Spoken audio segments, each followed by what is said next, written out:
பிரபல நகைச்சுவை நடிகர் போண்டாமணி உடல்நலக் குறைவால் காலமானார். அவருக்கு வயது 60. வடிவேலு உள்ளிட்டோருடன் இணைந்து பல்வேறு காமெடி ஹிட்களை கொடுத்தவர் போண்டாமணி.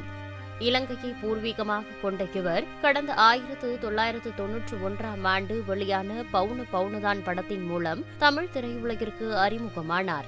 இதனைத் தொடர்ந்து தமிழ் திரைப்படங்கள் மற்றும் சின்னத்திரை நாடகங்களிலும் நடித்து வந்தார். இவர் நடித்த சுந்தரா டிராவல்ஸ், வின்னர் உள்ளிட்ட படங்கள் நல்ல பெயரை பெற்றுக் கொடுத்தது. குறிப்பாக வடிவேலுவுடன் போண்டாமணி சேர்ந்து நடித்திருந்த பல்வேறு நகைச்சுவை காட்சிகள் தனி கவனம் பெற்றன.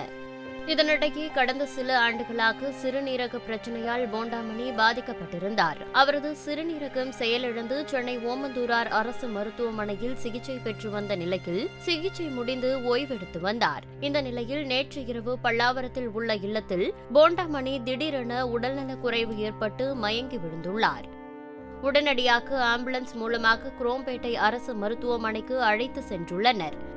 அவரை பரிசோதித்த மருத்துவர்கள் அவர் இறந்துவிட்டதாக தெரிவித்துள்ளனர். நடிகர் போண்டாமணியின் மறைவிற்கு திரையுலகினரும் ரசிகர்களும் இரங்கல் தெரிவித்து வருகின்றனர். செய்திகளை உள்ளது உள்ளபடி தெரிந்து கொள்ள ரெஃப்ளெக்ட் நியூஸை சப்ஸ்கிரைப் பண்ணுங்க.